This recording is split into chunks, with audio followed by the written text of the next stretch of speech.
Okay, imagine this with me for a second. You're looking down at a map of Japan.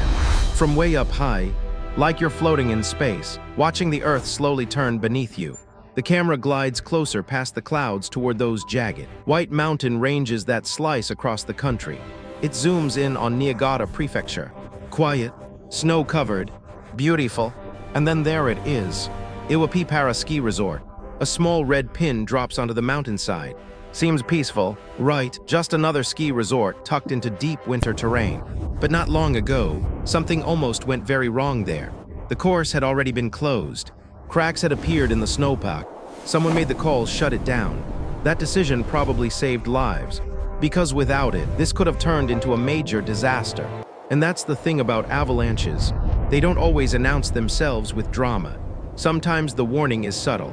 A fracture line, a faint whump under your boots, a slope that looks perfectly fine until it isn't. You see wind brushing across a smooth sheet of snow. Just delicate particles skimming the surface. Harmless looking, but snow is never just snow. It's layers, history, pressure, temperature shift, weakness hiding under strength. Then suddenly, a mountainside collapses. An entire face of snow breaks loose and pours downward like a white tidal. Not gently, not slowly, it accelerates, it swallows, it roars. Avalanches aren't rare accidents. They happen every year. In Japan alone, people lose their lives to them. And here's the part people don't really think about. What does it actually feel like if you get caught? If the slope under your board or your skis just gives way?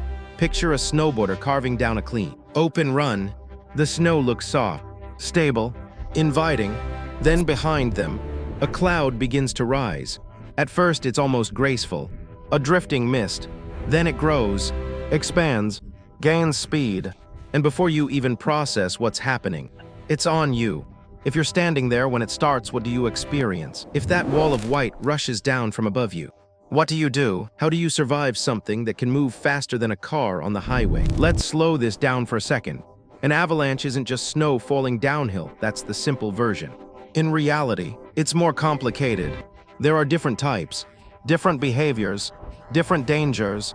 Some avalanches look like smoke, giant rolling clouds of powder that mix snow and air together.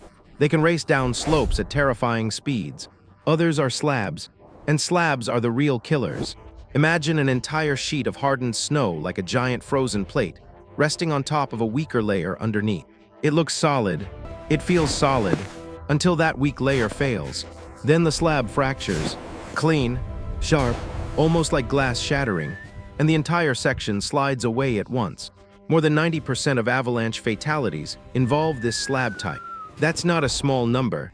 So what creates that weak layer in the first place? It can come down to something as small literally as the shape of snow crystals. Inside the snowpack, temperature differences cause water vapor to move. It travels from warmer areas to colder ones. Then it refreezes. When that happens, crystals can grow into angular shapes. Sharp-edged, poorly bonded. Instead of locking together, they sit loosely. That's your weak layer. A fragile foundation holding up a heavy slab above it. And here's the uncomfortable part.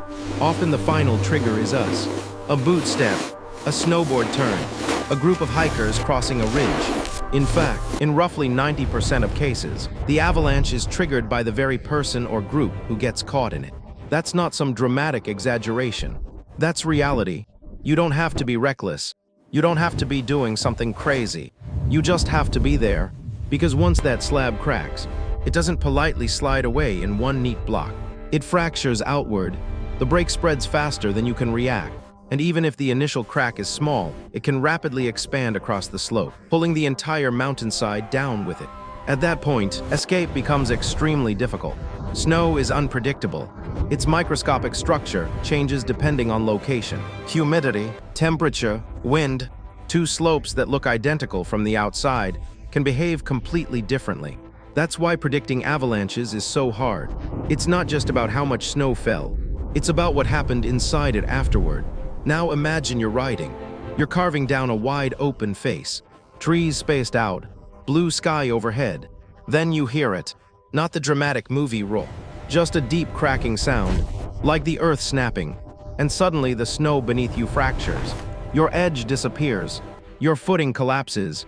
That faint hope you might ride it out, that you'll surf the surface and glide free. It vanishes instantly, because slab avalanches don't crumble politely. They shatter, like a pane of glass breaking under your weight. And in a split second, you lose balance.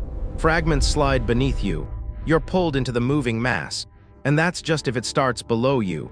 What if it comes from above? What if you're standing there and you look up, and an entire wall of white is already racing down toward you? Avalanches can be dozens of meters wide. They can reach speeds around 130 kilometers per hour. At that speed, you are not outrunning it. You can try, you'll still be caught. And once it engulfs you, everything changes. The moment it hits you, it's not graceful, it's violent. 1 second you're upright. The next, you're weightless, then slammed sideways. Snow explodes around you. Trees flash past in fragments. Sky, ground, sky again. You might think maybe I can swim through it. Maybe I can stay on top. That idea shatters fast. Inside an avalanche, you are not riding a wave. You're inside a collapsing building made of snow. The force picks you up and throws you. Not smoothly, not predictably. You're tumbling, spinning, your body rotating like you've been tossed into a washing machine, set to maximum speed. Light, dark, light again, then just white. Snow fills the air. It blasts into your face, into your eyes, your mouth. You try to inhale, and snow forces its way into your nose, into your throat.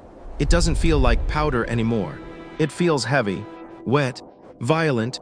Some survivors describe the sound first. A deep roar, like an airplane approaching from behind you, growing louder and louder until it's all you can hear. It drowns out your own thoughts. You might collide with something hard, a tree trunk, a buried rock, a drop-off you didn't even know was there. About 5 to 30% of avalanche victims die from that impact alone. The collisions, the trauma, it's not always suffocation first. Sometimes it's blunt force. But let's say you survive the ride. The avalanche eventually loses momentum. It spreads out, slows, settles, and then everything stops. Not gradually, just stop. Your body, which was being thrown around seconds ago, is now completely still.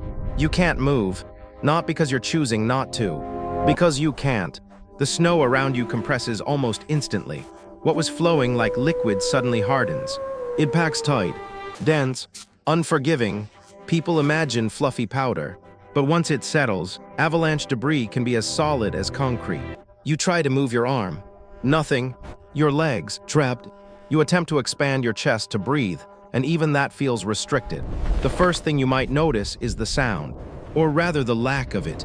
After all that chaos and roaring and violence, silence, complete.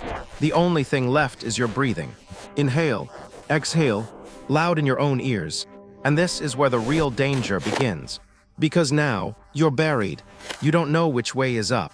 You don't know how deep you are. You don't know if anyone saw you disappear. And the biggest threat at this point, it's not freezing. It's not hypothermia, at least not immediately. It's suffocation. When you breathe out, the air leaving your lungs contains water vapor. Inside that tiny pocket around your face, that vapor can freeze. It can form ice around your nose and mouth. At the same time, the snow packed around you doesn't allow much airflow. So you start rebreathing your own exhaled air. Oxygen levels drop, carbon dioxide levels rise, and rising carbon dioxide is especially dangerous. It triggers panic, headaches, air hunger. You feel like you're suffocating even before oxygen drops critically low. That rising pressure in your chest, that desperate need to gasp, it can come fast. This is why rescue time matters so much. There's data from Switzerland showing that if someone is dug out within 20 minutes, survival rates can be around 80%. That sounds reassuring at first. 80%, but wait another 10 minutes. At 30 minutes buried, survival drops to around 30%. That 10-minute window, it's brutal. Most people who die in avalanches die from suffocation within that period. And those statistics aren't universal. Snow density changes everything. In places like Japan or coastal regions of Canada, the snow is often heavier, denser, packed with moisture. Dense snow means less air can move through it, which means less chance of surviving long enough to be rescued. In Canada overall, survival after 20 minutes can be closer to 40%. In coastal areas, almost no one survives prolonged burial. That's hard to hear, but it matters. because without rescue suffocation becomes likely. Not freezing, not slowly drifting away from coal. It's oxygen deprivation. So if you're buried, what can you actually do? This is the part people want clear instructions for. When the avalanche is still moving, if you have even a second fight to stay near the surface. Ditch heavy gear if you can. Try to create space in front of your face. But once it stops, once you're immobilized, before the snow fully hardens, bring your hands to your mouth. Cup them there. Create a small air pocket, even a tiny one. That space can buy you time. It won't make you invincible, but it might extend your survival window long enough for someone to reach you. And this is why you never travel alone in avalanche terrain. Your companions are your best chance, not the rescue team miles away. The people right next to you. They need to start searching immediately. No hesitation, no panic paralysis. Every minute counts. Avalanche beacons transceivers are critical. Everyone in the group carries one. They transmit a signal. If someone disappears, the others switch to search mode and follow that signal. Shovels, probes, practice. Avalanche airbags can also help. They inflate during a slide, increasing your volume, helping keep you closer to the surface. They've been shown to significantly reduce fatality rates. They don't guarantee survival, but they improve the odds, because once you're buried deep, time becomes your enemy, and all you can do in that darkness is breathe. Slowly, carefully, hoping someone above you is digging.